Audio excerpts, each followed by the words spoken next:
Welcome to Summit 2019. I am Amy Joy Tofty, NCFCA Director of Education, and we are recording live from the University of Northwestern in St. Paul, Minnesota. NCFCA is passionate about equipping students with the necessary skills to engage culture and communicate truth. Thank you for joining us for building a firm foundation for policy debate. Policy debate challenges students to consider problems and advocate policies to solve them. In this discussion, we will lay a firm foundation by reviewing the basics and discussing practical tips and tools for the season. Throughout the session, our viewing audience is welcome to ask questions by clicking on the button at the bottom of your screen. We'll answer those questions during our live Q&A session. If you do need technical support, please email summittech@ncfca.org. And stay tuned for our fantastic giveaways, which include an NCFCA zip jacket and an SAT/ACT math prep course valued at $100. Joining me today are NCFCA Board Chairman and founding member Christy Shipe and NCFCA Board Member and Debate Committee Chairman Ravi Paul. Hi, Amy Joy. Oh, thank you so much for joining me today. How are you? Fantastic. Hi, Amy. Great. Well, we're going to dive right in. Today we're talking about policy debate. So let's start out with you, Ravi. What is a policy, and how would you describe policy debate? Yeah, great. Let's jump right in. Good to be here, first of all. Thanks for everybody being here, and especially you, Amy Joy. You've been doing this all day, so appreciate your hanging in there with a smile and full energy. So My pleasure. yeah. All right. So what is a policy? I picked this up from dictionary.com. This is the one of the technical definitions. A course or principle of action adopted or proposed by a government, party, business, or individual. So one of the things that I want to pull out of that is to see how it's really a common element that's used in all aspects of life. So jumping on to, just policy, but moving on to policy debate, it is something that helps answer the questions people have when they're deciding whether or not to change a policy, right? So again, it can be a government, it can be a party, business, or individual. If I could pull out a simple example that I'm sure runs through most families in everywhere on planet Earth. Young person comes to parents and says, "Phone, please." Right? Yeah. So, of course, as parents, we're going to be, can you justify why do you need a phone? Right? So they're going to propose something. They're going to say, well, there are all these harms in the status quo. I can't talk to my friends. I can't, play games, whatever it is. And so therefore I'm proposing this plan to, if you would, please buy me an iPhone. And of course we're going to say, okay, then it costs a lot of money. Can you share some benefits that might come about by buying you a phone? And of course they're going to talk about, I'll be so much happier because I can talk to my friends. I'll be so much happier because I can play games. It's also very useful for my schoolwork, and so on. Yes. And maybe they have in there, Mom and Dad, don't you want to know if I'm somewhere by myself? Don't you want me to be able to now they're getting my attention. Right? So they're going to come up with some potential benefits that come about. And of course, then as parents, we're going to talk about some potential disadvantages. Yes. First one being possibly that's a lot of money. Second, probably, I'm afraid that you're going to be so connected to this digital device that you're going to forget how to engage with people, and so on. So we come up with some disadvantages. So really, I think that's a great example because it shows that we do this all the time in all aspects of life. We do sort of policy debate. some better than others, depending on whether it flows af or neg. I just want to know, did you get the phone for your child?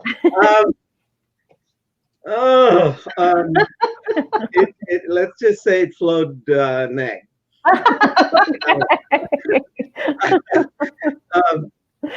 So if we're moving on to the NCFCA team policy debate world, what we're trying to do is kind of take that, but it's more like we're trying to simulate Congress.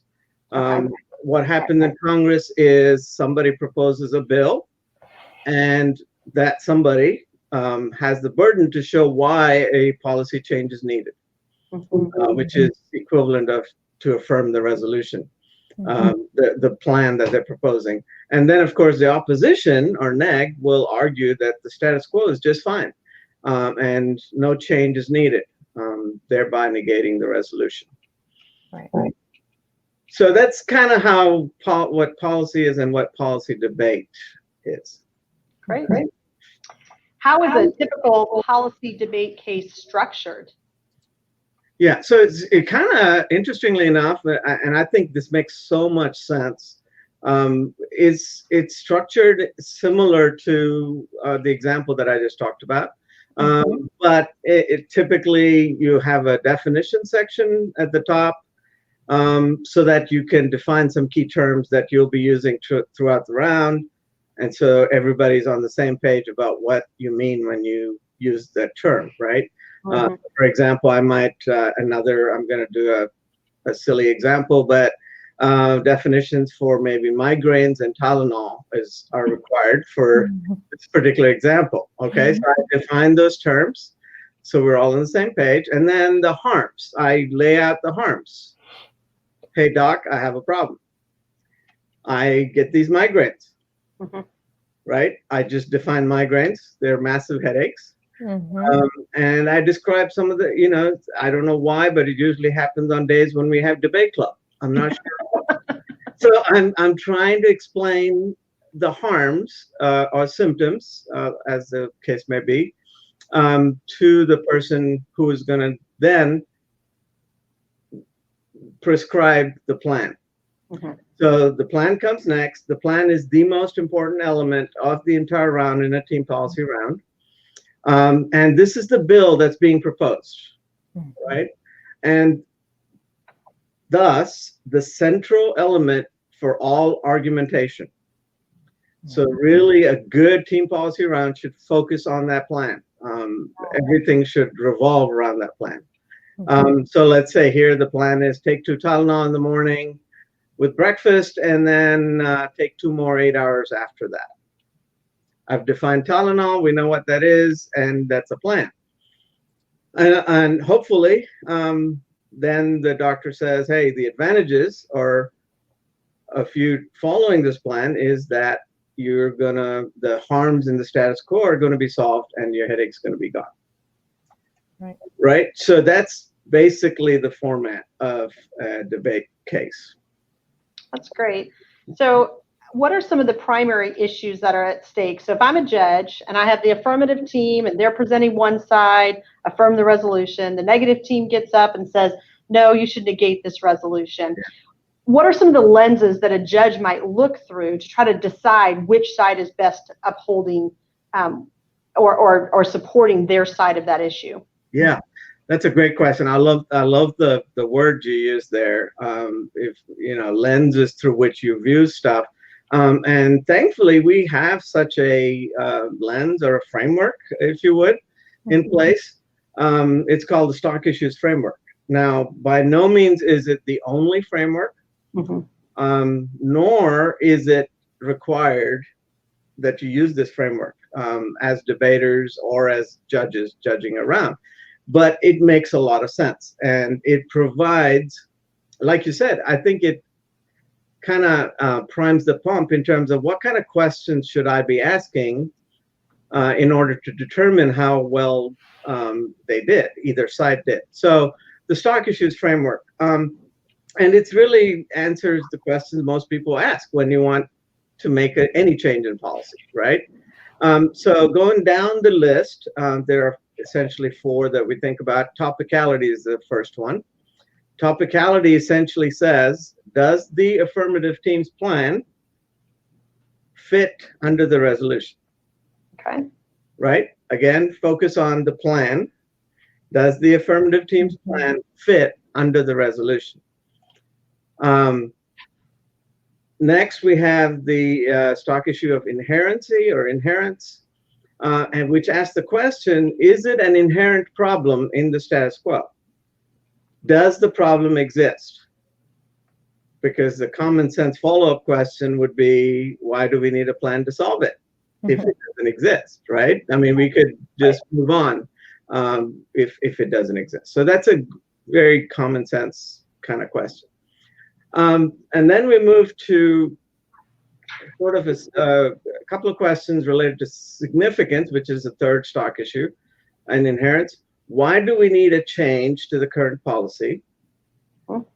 Are there significant harms in the status quo?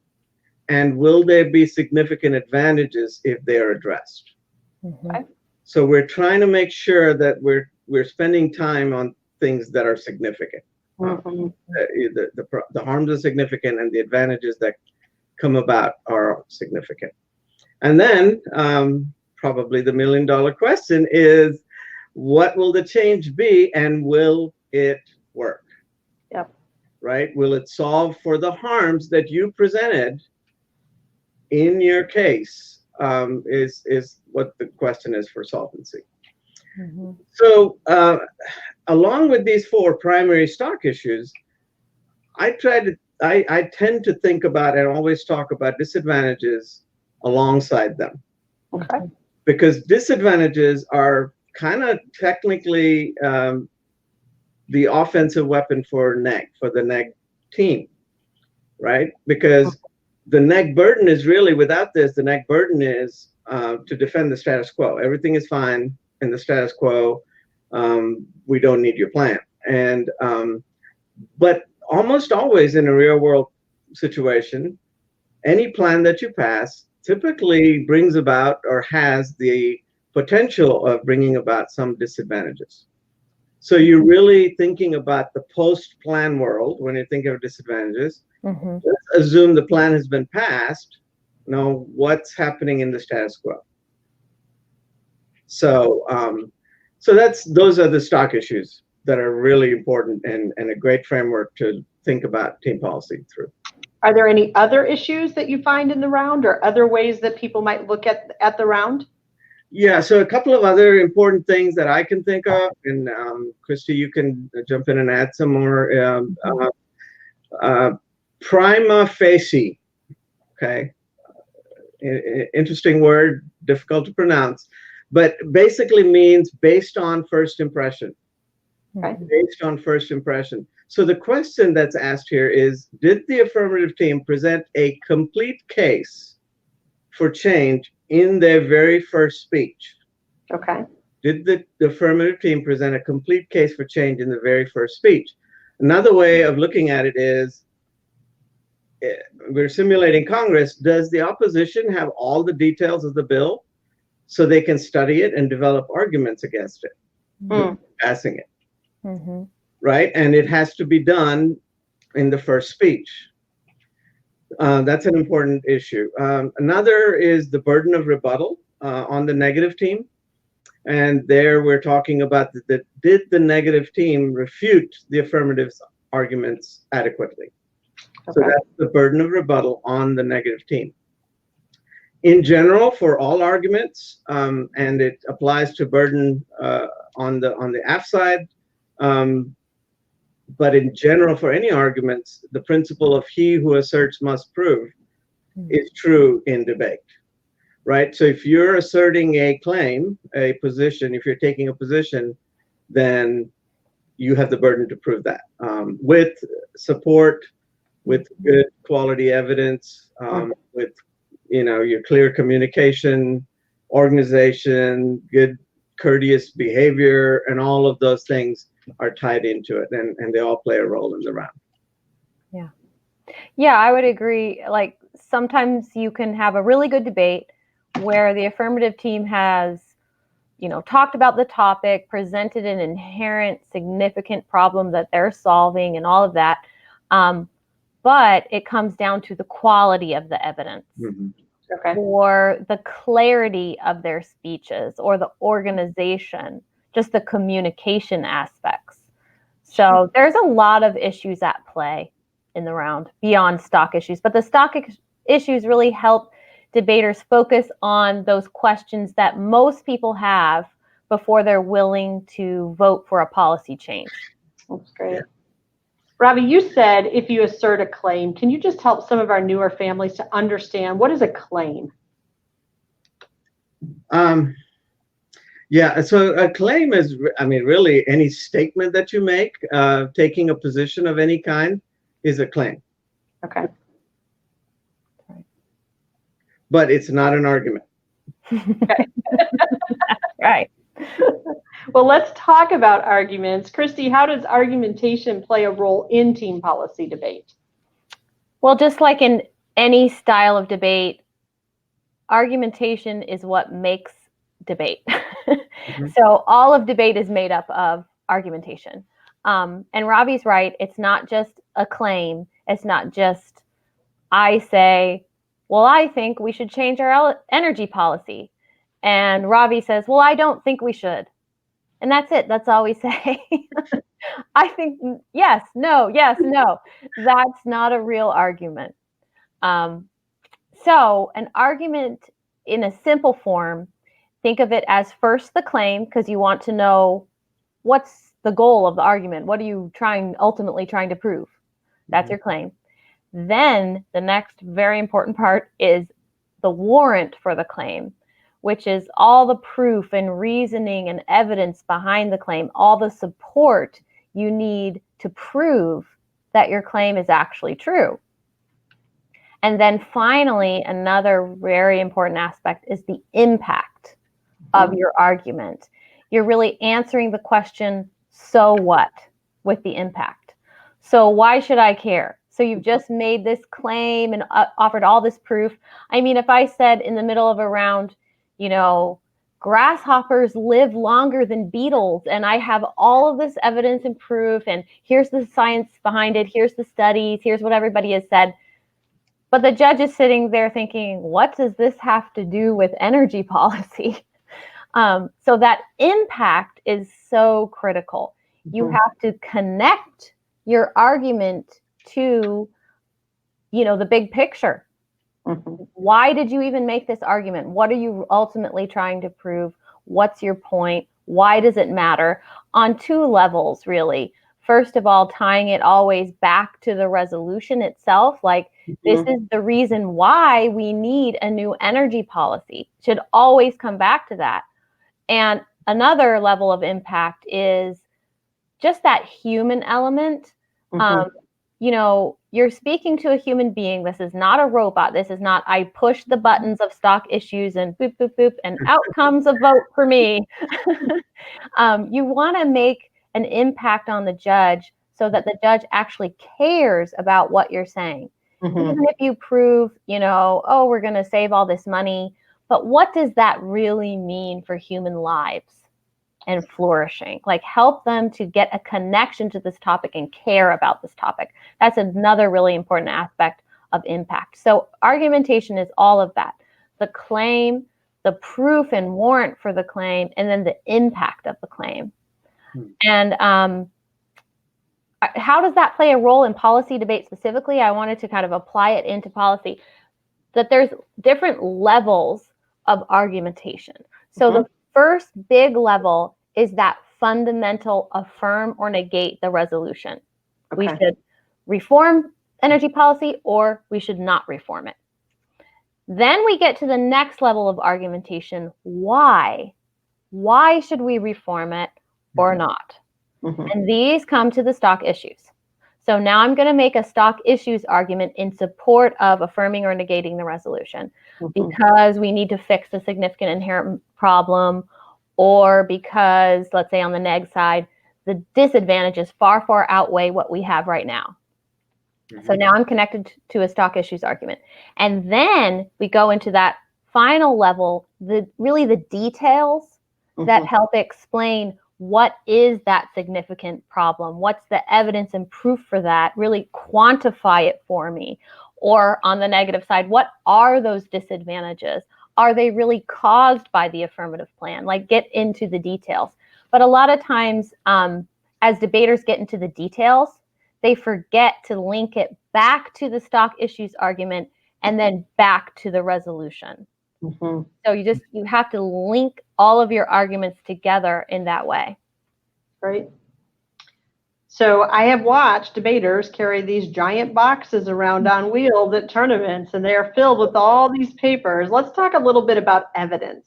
Yes. So what is the proper function for evidence in argumentation? The proper function for evidence is as support for an argument. So we just talked about the structure of an argument: claim, warrant, impact. The evidence is in that middle step, the warrant for the claim. It's the proof that you're using to support your claim. However, I often see that, this is for beginning debaters, I mean, very common in beginning debaters, but even some of the advanced debaters, because debate is hard. Debate is just hard. So sometimes they, instead of using evidence as support for an argument, they just start reading all those cards of evidence as if the evidence itself was the argument. It's not. Okay. Evidence is not the argument. It's just support for the argument. So you don't just want to get up there and start reading cards, but that's what happens, especially as you don't know how to fill your time. You're kind of like, let's see, I have another piece of evidence here. It's from Dr. So-and-so. He said, blah, blah, blah, blah, blah. I have no idea why you just read me that piece of evidence. Sure. So I just tune you out at that point. So instead of that, here's how students need to use evidence in the debate round. First, they need to make the argument itself in their own words. Judge, here is why we need to make a change to energy policy. There's this huge problem that's happening, and I tell you a little bit about the problem. But it's not just me who thinks it's a problem. It's also the Department of Energy actually thinks this is a problem.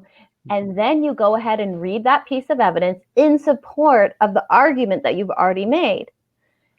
After you've read your piece of evidence, now you need to impact it.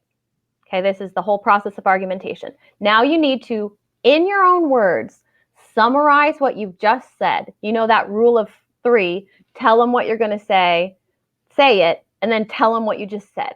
Right. So right here, you're going to summarize again. Once again, here's our argument about why we need this change. You've seen this quote from the Energy Department that agrees with what I'm saying. And that's why it's so important that we change our energy policy. Whatever. Lives are at stake, whatever the impact is. So it's that whole process, and the evidence fits in there right in the middle, supporting the argument. That's great. Let's talk a little bit about Christian debate and what it means to debate as a believer. How does our faith influence the way we debate, or how should it influence the way we debate? Robbie, do you have thoughts on that? Yeah. Oh yes, I do. And the reason I really appreciate this question, and I think we need to stop and think about this in NCFCA. And if I may just kind of kick off from what Christy was just sharing. If you look at, and this is kind of cool to me because there's a lot of crossover between team policy and Lincoln Douglas or value debate, right?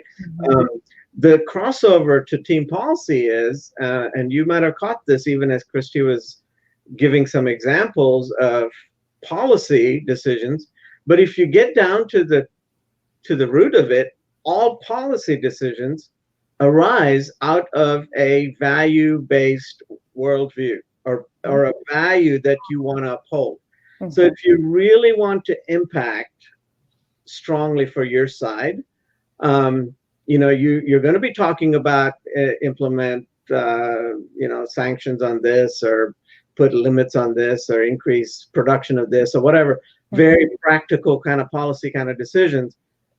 But then your your best bet in terms of making it impactful is if you tie it down to the so what value is going to be enhanced because of that. What's the underlying value? And I think we do that in all aspects of life. So I'm going to approach this question from that perspective, right? How does our faith influence the way we debate? So the best way I know how to deal with that is to ask the question, why do we debate? Why are we, what is the motivation for us to engage our kids in this activity? I'll tell you right off the bat, I'm a huge fan of this activity, but I don't ever want to lose sight of the real motivation for them and for us as parents as well. And so that brings me back to what is the real motivation? What's the primary goal? It's to help our students develop skills. Skills are very important. Yeah. But that's not the end. Right. Developing skills or becoming great debaters, although we have had some great debaters come out of NCFCA, that's not our end goal. So what is? So that they can learn how to share the good news of God's love and His truth to everyone around them. That's our goal. That's our ultimate goal. And so if that's the case, we need to step back. I'm going to look at 1 Peter 3:15, a very, I don't want to say common, but well-known passage, right? Dealing with apologetics. But it says, but sanctify Christ as Lord in your hearts, always being ready to make a defense to everyone who asks you to give an account for the hope that's in you, yet with gentleness and reverence.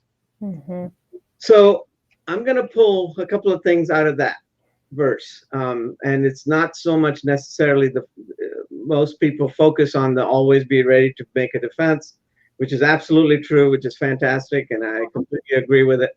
But I'm going to pull a couple of other parts out of that verse. First is sanctify Christ as Lord in your hearts. And so, I mean, what does that mean? What does sanctifying Christ in your hearts mean as a debater? What does it mean when I'm in the middle of a debate round? Right? So to me, that means first, I am God's child and ambassador. Even while I'm in the middle of a round, I am His ambassador. And ultimately, while I'm speaking and trying to convince judges to check that ballot for me or my side, ultimately, our audience is God, and we're accountable to Him. And so, what's the impact of that? What does that mean? What does that lead me to do? Well, I think a couple of things. One, we should compete fairly. We should compete fairly with evidence.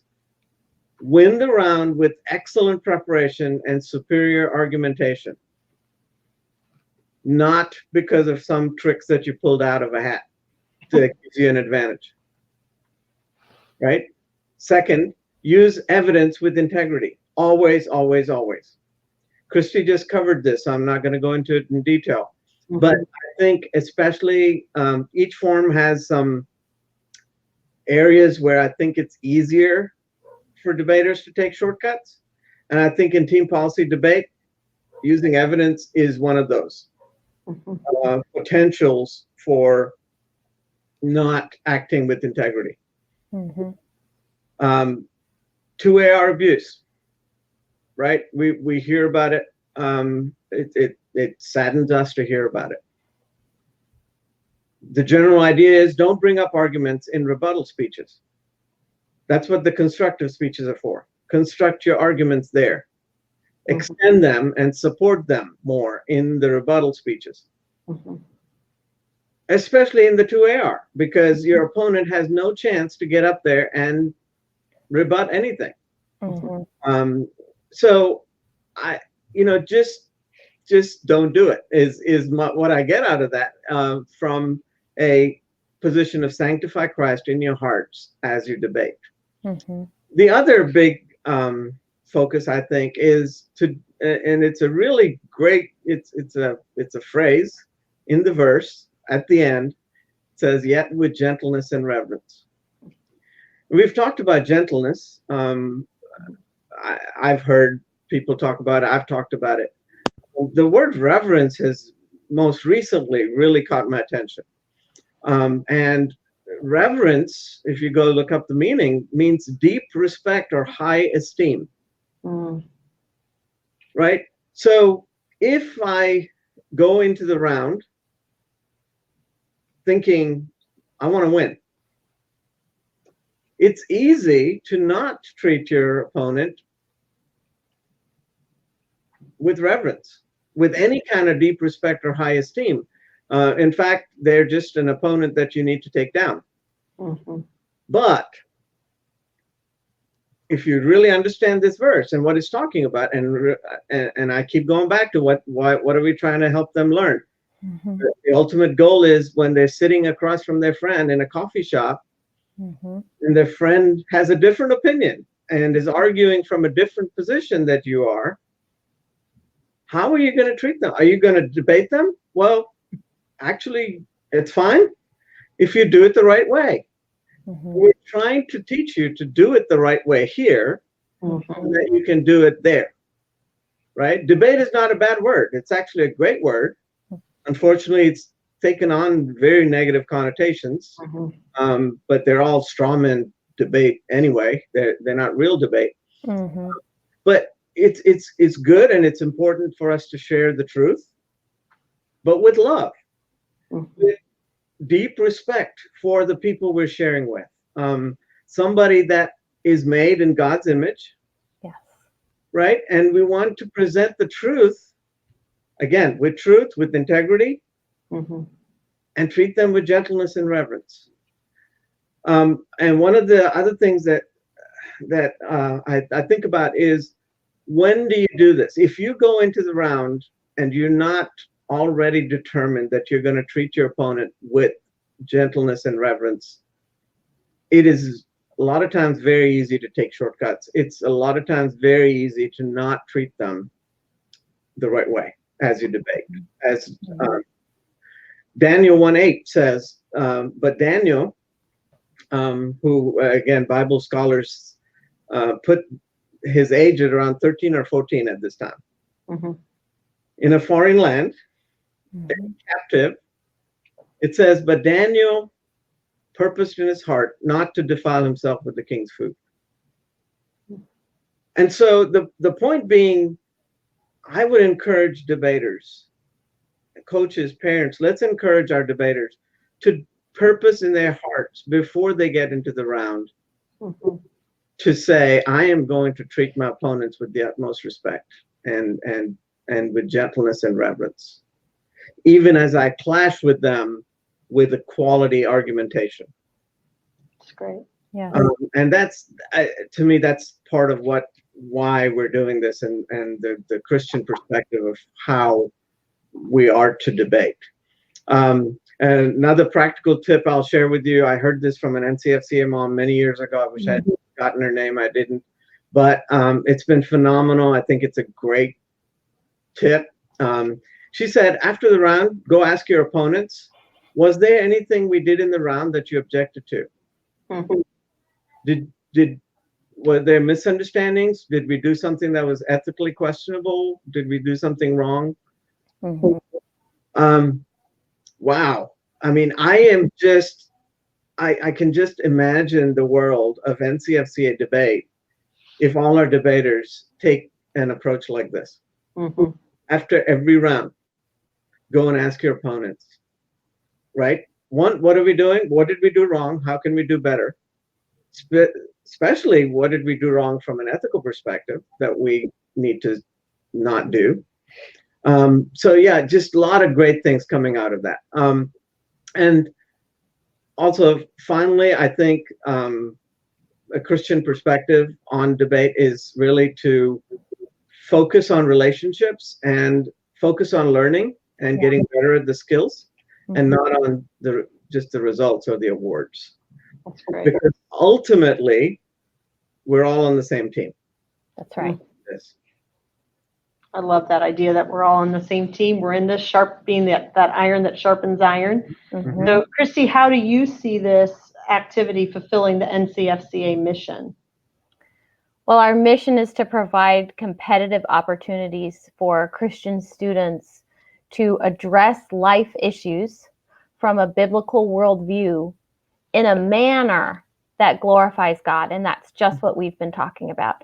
Debate provides an amazing opportunity. So they're going to be addressing a real policy life issue in the policy debate round. But beyond that, they're just learning the skills to address life issues in general.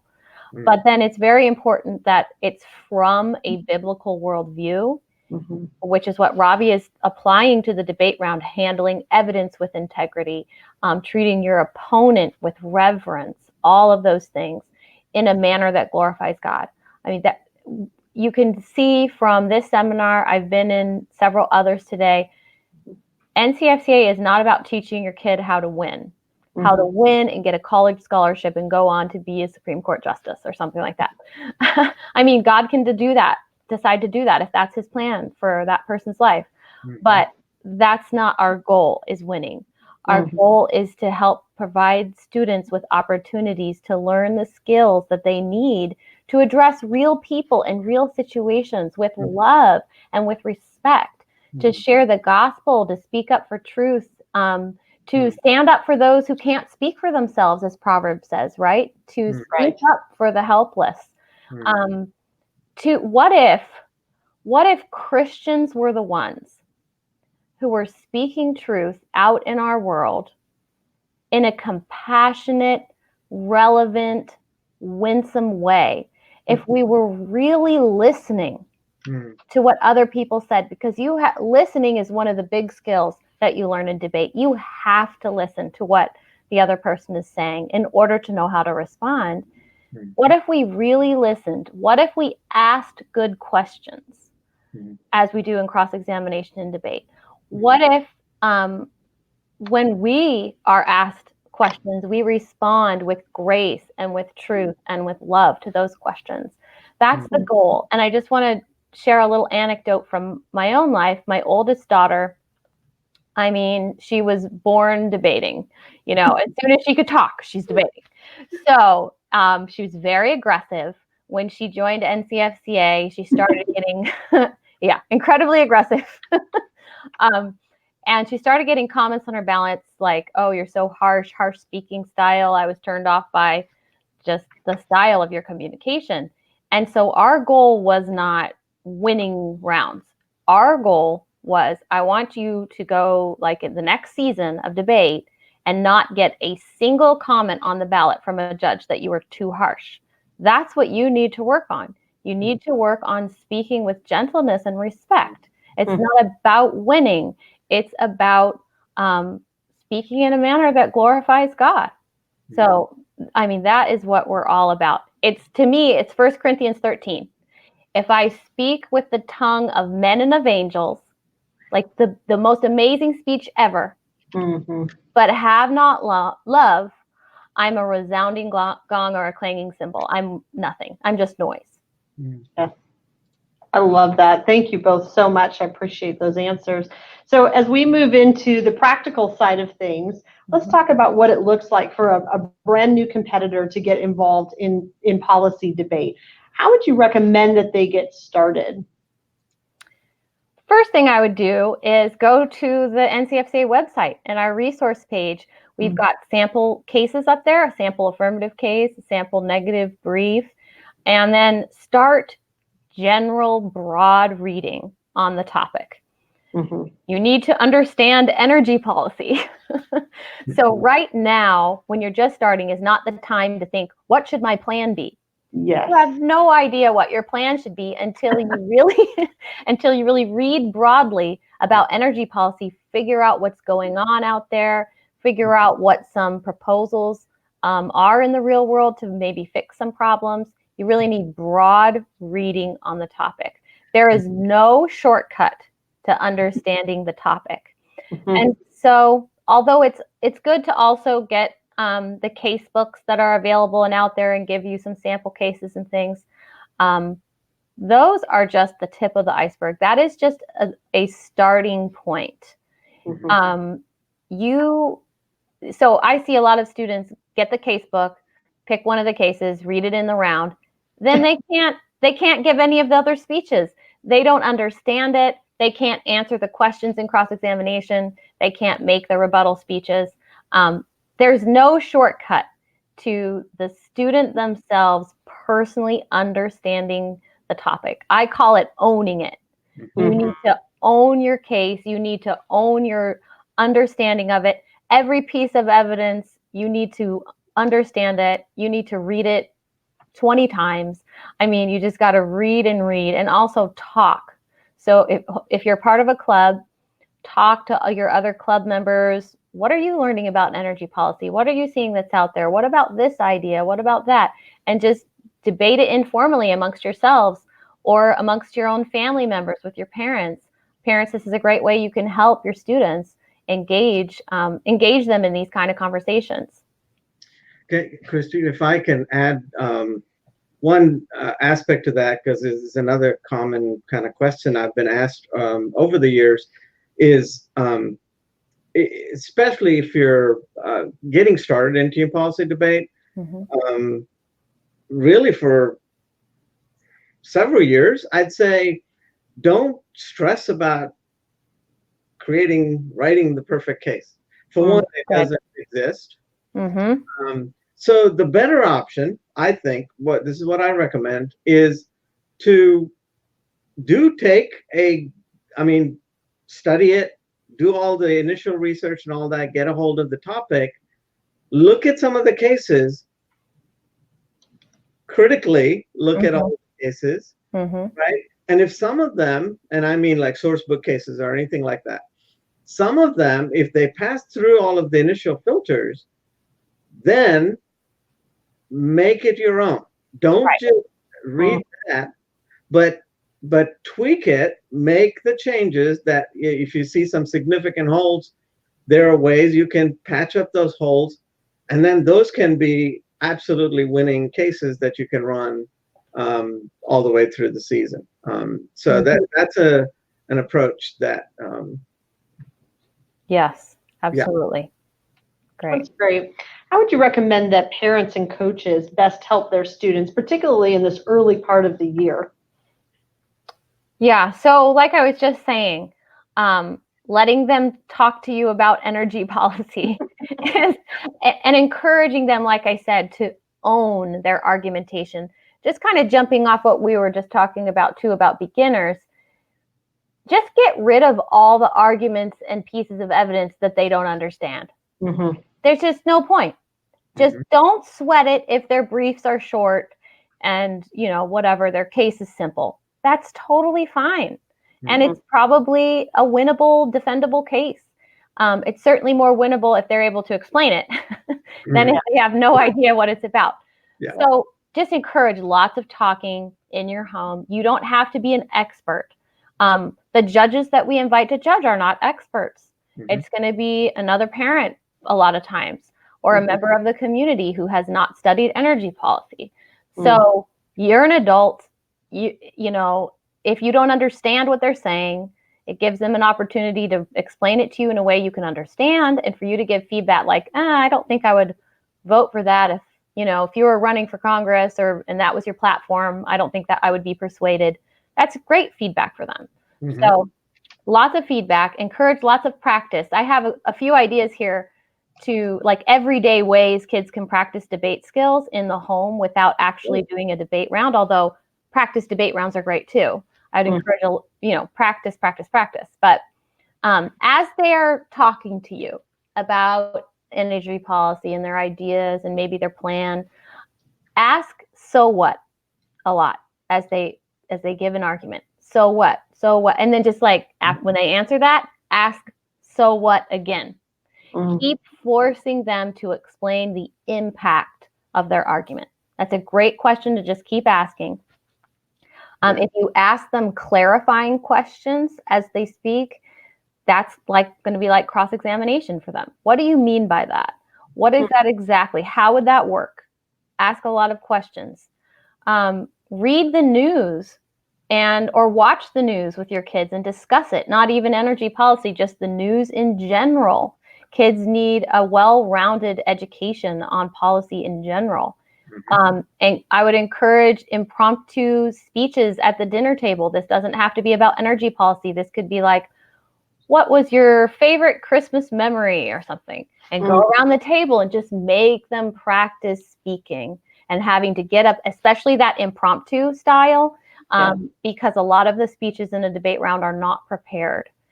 And then another idea is to encourage students to take a lot of notes during church, during class. One of the skills that really slows down a new debater is the ability to take notes during the debate round, to really absorb what they hear, write it down, and then to know how to respond. So I really encourage my kids to try to write down like every single thing the pastor says in his sermon every Sunday. See if you can get that down. See if you can get the Bible references down. See if you can get a little snippet of the Bible verse when he says it. That's like practice for taking notes on evidence. And then two other quick points that I wanted to make is similar to what Robbie was talking about earlier, is I would encourage coaches and parents to encourage their students to have an attitude of generosity and openness and teamwork, not only with their partner, but with other students in the club, with the region. This is not about winning by tricks, like we said, like keeping your case a hidden secret for forever so nobody even knows what to say. Like, how is that really winning a debate? All that is surprising people. So I would encourage an attitude of generosity and openness so that you can have a great clash in the debate round where they know what your case is going to be. They've got the arguments, and now you're going to have a real debate and really exercise the skills. And that comes with the idea that it is iron sharpening iron. The negative and affirmative teams are essentially on the same side. They're on the same side of, we're here for an educational purpose to help each other improve in our skills. So let's encourage that amongst our kids. And finally, one last point is encourage a balance between rhetoric and evidence. So I see both sides in an extreme. Sometimes you've got a student who's a gifted speaker and it's just all rhetoric, no substance, no evidence. They're a smooth talker. I don't think that's not at all what we're going for, because we're not going for just manipulation, right? That's not compatible with a biblical worldview. We're just manipulating people with our smooth speech. There really needs to be substance to that. There needs to be truth and substance there. But on the other side, sometimes I see students who are just all evidence and no rhetoric or explanation or communication skills. So there really needs to be a balance between the two of them. So it's not manipulation without any substance behind it, but it's not just like policy wonk with no ability to really explain it, make it interesting, and connect it to the judge. Sure. Great. Well, we know that. I'm sorry. Go ahead. Amy, I just want to add a couple of things. Those are really great. A couple of things for parents. I think it's very important for us to model what we're saying. A lot of times, I think it's easier for our students to understand that winning is not the primary or the goal if they see us actually living that way. You know, and it's a lot easier for them to debate with integrity, to debate with reverence towards their opponents if they see us dealing with that. What about being open to correction for teaching? Are we that way when they talk to us, when they see us talking to other parents? They see us being open to correction for teaching and humble, because that's a big part of growing as a debater, is that's a huge part of it. Listening is, I think I put it in the top three. I'd put being humble and open to learning and correction, being in the top 3 as well. Mm-hmm. And we need to understand that. And also just wins and losses, going back to one of the things that I would always, again, I have to encourage myself as well as my students, Mm-hmm. is to say, remember who is sovereign. Mm-hmm. Yep. God is sovereign over every single win or loss that you will ever have. So true. And so ultimately, we're going to do our best. We're going to do the most excellent work that we can do. And then leave the results to him, and he knows best. And it's a great way to really develop faith, strength in our, we say we believe that, but do we really when it comes to it? That's something that's everything that I think we need to do.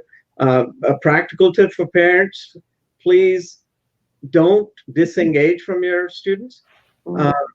Like, read ballots with them. Yeah. Because we can't go watch all the time. We're busy doing stuff. Or they may not want to, but stay engaged. They're never going to be at a point where they can't use our feedback. They don't, that we can't be helpful to them. And finally, if you're a little more advanced, be very careful with the way especially if you're debating a younger team, to really encourage them and bring them along. Yes. And debate with excellence, but do it gently, do it in an affirming way. Words of encouragement. I know some of my teams would literally give the opponents a full-blown, really good brief against their own case. As soon as they knew they were hitting them, because it's in the activity. Let's have a good round. Yep. It's not just about us winning something. And I'll finish up with this verse that has become a life verse for me. A pastor shared this with me about 30 years ago. I think there was a definite need in my life, and so he shared this.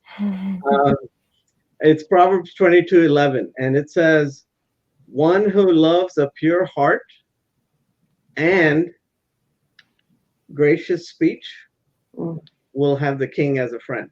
Yeah. So it is important both to be pure in heart and gracious in speech. Both and I'm learning to live that verse for the last 30 years and probably till I die. But it is very important for us to do that. Robbie, as you were saying that, I can tell you one of the situations that most influenced me as a brand new debate mom. I was at one of my very first tournaments, and they said, "Oh, by the way, not only does your child get to participate in this activity, but you do too. And so you have to go judge this round." And it was a round between a brand new novice team that could barely see over the podium, and what was clearly an advanced team that was just stellar in their performance. And to watch the character of those older students as they carried this team through the round. They were even helping them with their argumentation. They say, "So what I think you're trying to say is," but it was so delightful for me as a mom to realize that we're not just building competitive spirits, we're building character, and we're helping our students to look out for others, to think about those who are coming behind them, to leave a legacy with that. And so that just made such an impact on me. It was one of the things that said, yep, this is the league that we really want to be a part of. So I do want to cover one last thing before we go to our giveaways, and that is team policy is just that. It's team. So that introduces this whole idea of a partner. Can you just address some of the unique challenges that people face when they are working with a partner? Sure. Just quickly, I could think of several. One is that you're collaborating with somebody else. So I've had partnerships that I've coached where they both had very strong opposing opinions about what their case should be and what arguments they should make in the round. This is an opportunity to learn how to work together with someone and to learn the art of compromise and to learn the art of persuasion, because you can't just automatically have your own way. But it's that teamwork, learning how to work with someone, learning how to be gracious. Yeah. Then debate specific things. You have to learn how to communicate with your partner during the round. And that's just hard, especially at the beginning, because you're so overwhelmed with taking notes and listening and trying to form your next argument. But you really need to try to save a little time of prep time as you're preparing to get your partner's perspective, to work together in the round. That's a goal. That will be hard at the beginning, and then you just keep working on it and getting better at it as you practice. And then another issue is capitalizing on cross-examination periods. Okay. Because the person who asks the questions is not the person who speaks next. Right. You really have to coordinate that. And so often I hear a great cross-examination. Well, one partner really cross-examines the other team, and I'm thinking, wow, I can't wait for them to really hit those points home in the next speech. They're all dropped by the partner. Right. So that's an area where they really need to coordinate. So it's learning this coordination, how to get on the same page, how to capitalize on those things. And then another aspect is just kind of deciding which person should take which role in the round. Should I be the first speaker or the second speaker? And there's no right or wrong to this. I mean, and some of my students switch at different tournaments and just try things out. So there's nothing wrong with experimenting. But I'll give a few quick guidelines. Again, these are very general. They're not always true. But first affirmative, since that first speech is all pre-scripted, a lot of times you can put the lesser experienced debater in the role of the first affirmative speaker. Sure. However, I will warn you, they also have the hardest speech in the round. So they have the easiest and the hardest. But it sometimes that takes a little bit of the fear factor out, because their longer speech, their 8-minute speech is written out. And then the second affirmative, to me, should be the person who's written the case, who's done more of the research, more of the investment into writing the case, because then they can really explain it in the second affirmative constructive. For negative, this is just general, but the first negative speaker has to go quickly right after hearing the case. So that tends to be your quicker thinker, often the more detailed thinker. And the 2N is often the more contemplative, bigger picture thinker. I like somebody who's good at telling stories, wrapping it all up. So those are just some thoughts on that. Love that. Well, thank you both so much. We're going to take just a moment to give away some fun giveaways. Thank you to our sponsors who have so graciously donated today. First, we have an NCFCA zip jacket, and the winner of that jacket is Nicole at NCloudKitty82. Finally, we also have a High School Math Live SAT ACT math prep course that is valued at $100, and the winner of that prep course is CMH at heap_of_handbricks. So if you want a prize, please email summittech@ncfca.org, and we will connect you with our sponsors to receive those giveaways. So we have quite a few friends who have joined in today, and we want to take some time to answer their questions. If you haven't already done so and you do have a question, you can click that button at the bottom of your screen and ask a question there. So the first question comes from Nicole, and she asks, is there a place for scripture in debate? There can be, but let me give this perspective on that. First of all, that debate is happening in the public square in front of a general audience. So you cannot assume that the audience shares the perspective that the Bible is the ultimate truth. That's not the training grounds of debate. Debate is happening in Congress, like Robbie said. So you can't get a bill through Congress by saying, well, the Bible says this, so I win. So it's never a trump card in debate. However, if you think about how would you use the Bible in the public square, you could use it to add a nugget of wisdom. The wisdom of Solomon as revealed in Proverbs, a respected teacher, or the golden rule, do unto others as you would do as you would have them do unto you. A lot of people will use principles like that in the public square to support their argument. But a big warning here is that when debaters who are all Christians and in a Christian league start using scripture in debate, it can feel as if I'm attacking you and saying your position is against the Bible and you are not being Christian right now and you are attacking God, or it can easily feel like I'm accusing you of being against scripture and being against God. And that's just never the case. We write resolutions very carefully to ensure that Christians, who all of us all believe and uphold the truth of scripture and are there, believing in God and wanting to glorify him in what we do. This is debatable. Energy policy is debatable among Christians. God does not have the scripture that says, "Thus saith the Lord, here's what the energy policy should be in the United States." Yeah. So you just want to be very aware of that and not make your opponent feel as if you're accusing them of opposing scripture. Emma writes, you've used the word winsome several times. Can you define this?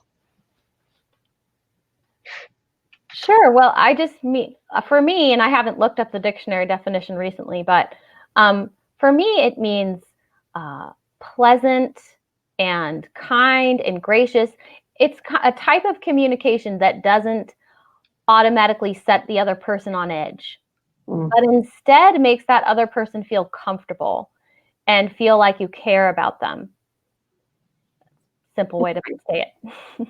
Great. We have a question here. The question is, can you please tell us the purpose of compliance and how to maneuver it with a spirit of health and not conflict? Yeah. Well, I'd say overall the purpose of compliance is to help our activities be in compliance with our rules. So it's definitely not to try to win outside of the debate round, for example. Right.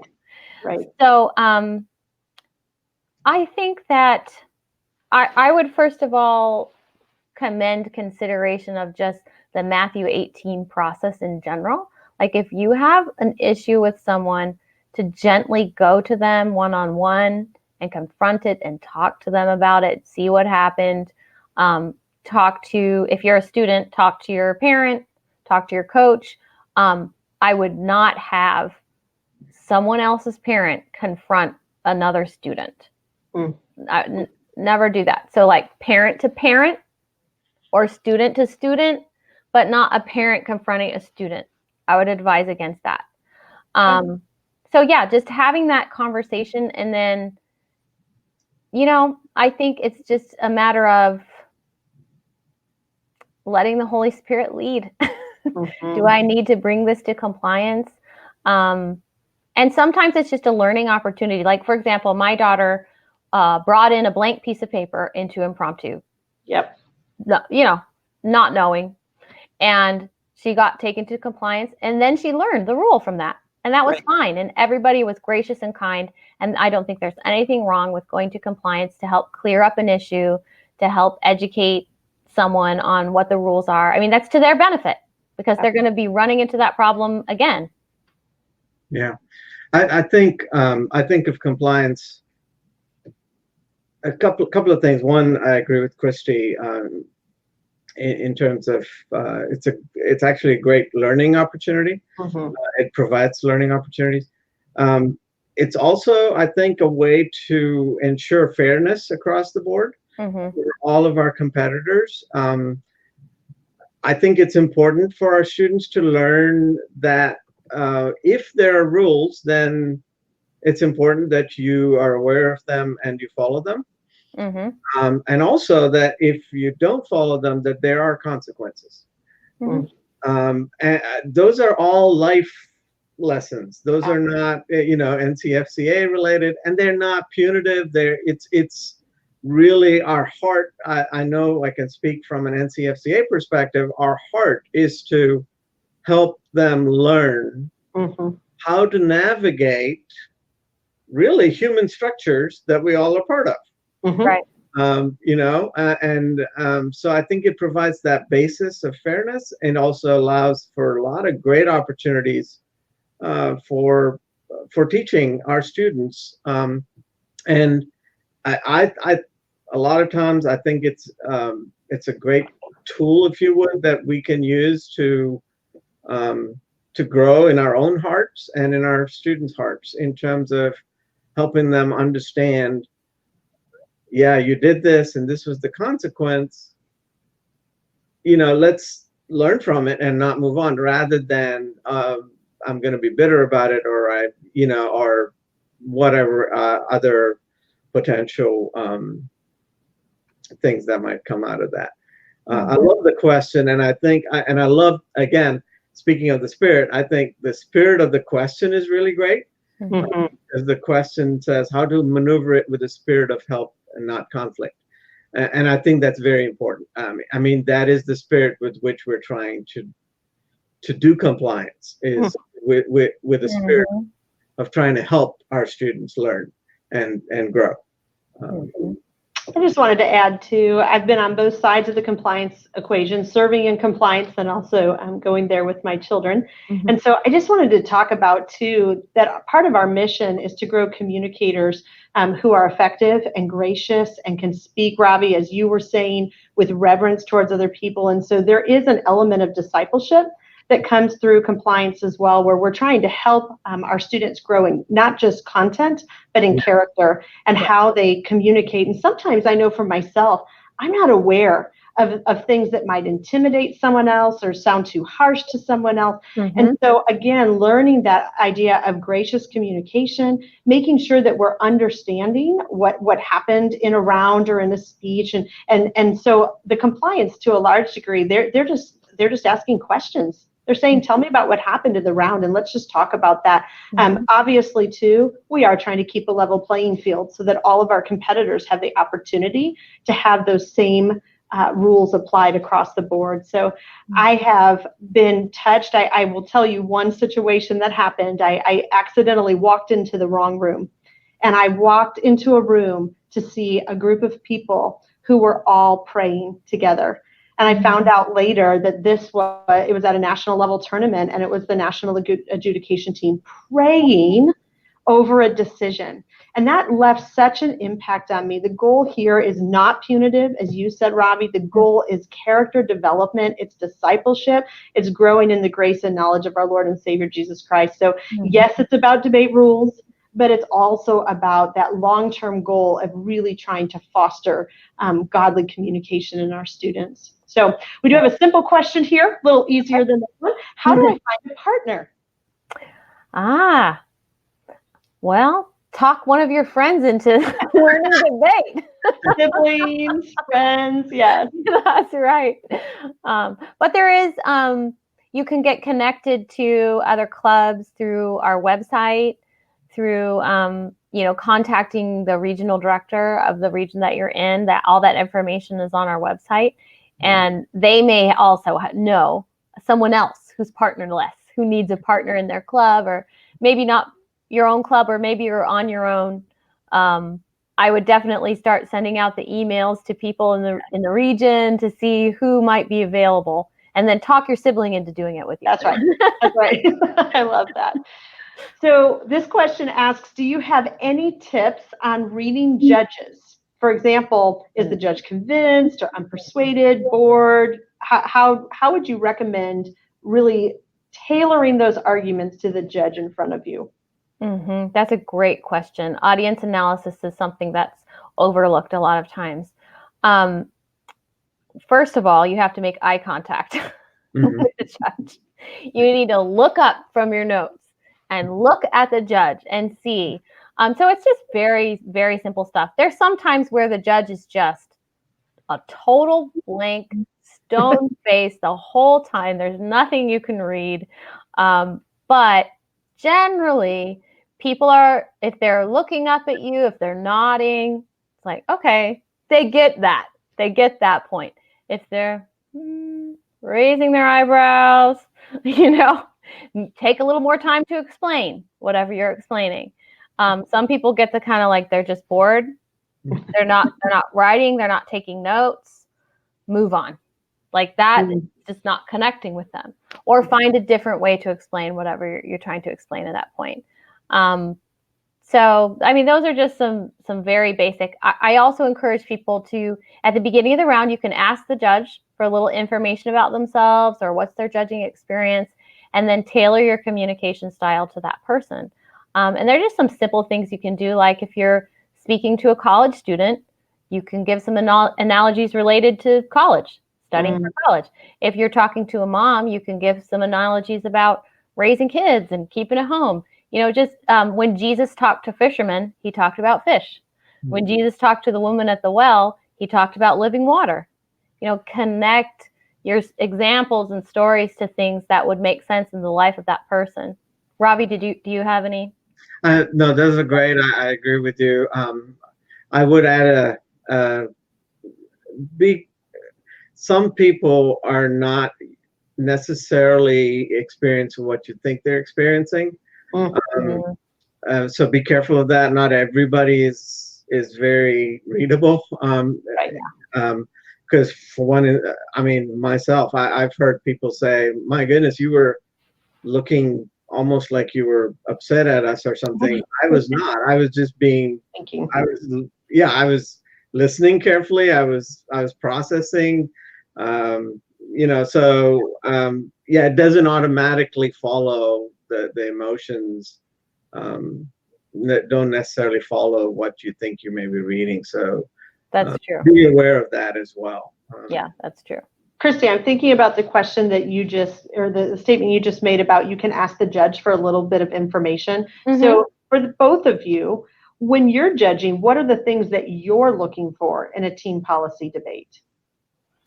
I am looking for somebody who will use a real world communication style and not speak too quickly, but speak just as they would do, as we are speaking right now, very conversational. The second big thing for me, and I know Robbie and I are both fierce about this, I want to hear source citations for every piece of evidence. And I strongly prefer actual quotations rather than summaries of the quote.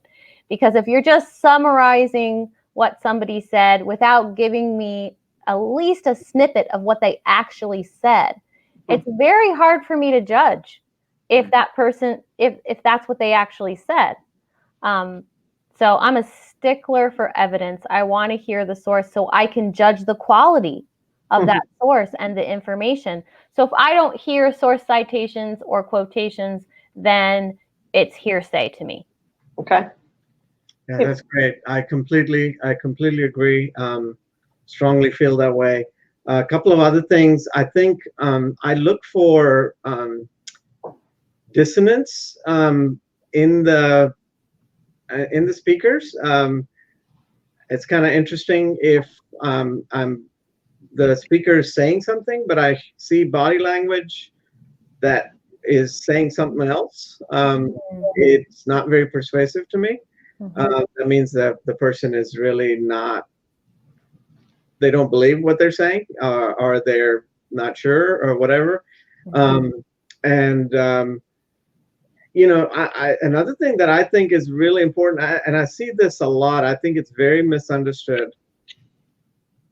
I don't necessarily want to hear a complex speech with highfalutin sounding words and technical jargon, debate-ish or otherwise.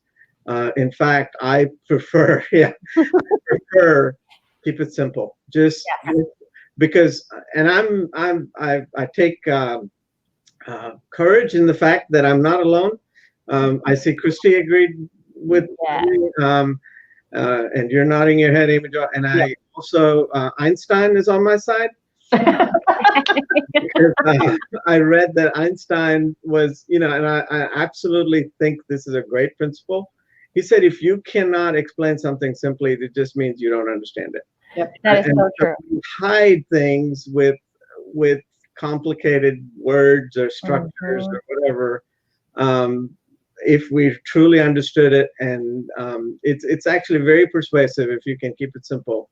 And just support your arguments and impact them. Always impact them. Yeah. Just impacting your arguments will set you in the top quadrant of debaters in NCFCA. I am convinced, because you can make a great point and then you just leave us hanging. You didn't impact it. So it's that's. Yeah, so those are some of the things. Integrity in the way you carry yourself, the content, everything is very important to me, and I pay attention to that very carefully. Yeah. We do have several more questions. I think we could spend about another 45 minutes together, but for the sake of time, I just want to address some of them with our listening audience. The ones that are specific to this year's resolution, we are going to have another session tomorrow at 4 o'clock that's really going to delve into the resolution for this year. So I'm going to save those questions for that session. Let's follow up with one last question here. How should I deal with political bias in parent and community judges? It's just a reality. So sometimes you're not going to be able to convince every person. You're not going to be able to convince every person. So first of all, just realize that, and that's okay. And I always encourage debaters to look over ballots over a period of time, over many different kinds of judges, in order to judge how they're doing as a debater. Don't base it on one ballot. But I often think that there can be a perception of bias where there's really not. People may be a little bit more open-minded than you think. So don't be biased against them. Don't automatically think, oh, this is a homeschool mom, she's going to be whatever, super conservative or something. Maybe not. Maybe not. You just don't know. But I think what we need to do is we need to have friends and somebody we can talk to that share those biases, and start having a conversation with that kind of person. And how would I have a conversation? Maybe we aren't going to agree in the end, but what would at least allow them to listen to me with an open mind? This is such a needed skill in our world today. And you really can't tailor your communication to that if you don't have friends that have different points of view from your own. Yeah, I completely agree. I think it's not just a matter of dealing with political bias. We all bring biases into any situation, right? Debate round not being any different than anywhere else. So how do you deal with it? Well, you learn how to present things in a way that could be persuasive. And most people are actually open to good persuasion, good argumentation. And presented in a winsome manner, as we've been talking about the whole time, with integrity. If you do that, a lot of people will be persuaded and can be persuaded. So I would say, while I understand the question and it is a good question, I would say turn the question around and not pay, which is what Christy just said, is instead think about how you can. And by the way, to be persuasive on anything, especially anything that's sensitive, you have to be persuaded, which means you have to drill down in your own heart. Why is this true? Why is this true? Why is this true? When you're convinced of it, then you can be persuasive with whatever topic. And this is fantastic because I've seen this play out in a lot more important aspect, like core pro-choice people saying, yes, you maybe not persuaded, but I can totally see your point on the other side from a life perspective, right? Because of what was said and how it was said. And so this is what you're learning how to do well here. It's a great skill to learn how to do that. And I just thought of, where do you start with that kind of persuasion? You start by finding common ground. Start by finding common ground. Where can you connect? And then reason from there. Yeah. Great. Well, Christy and Ravi, I want to thank you so much for sharing your insights today. And a special thank you to our production manager for the summit, Mrs. Natalia Rosa, and to our gracious host, the University of Northwestern at St. Paul. To our listening audience, we're so grateful for you. And for additional summit session times, you can visit www.ncfca.org/2019-online-summit. And we will be back again tomorrow for another full day of sessions. We hope to see you. Until we see you again, keep building a firm foundation. Have a great night. Thank you, Amy Joy. Thank you. Everybody. Bye-bye.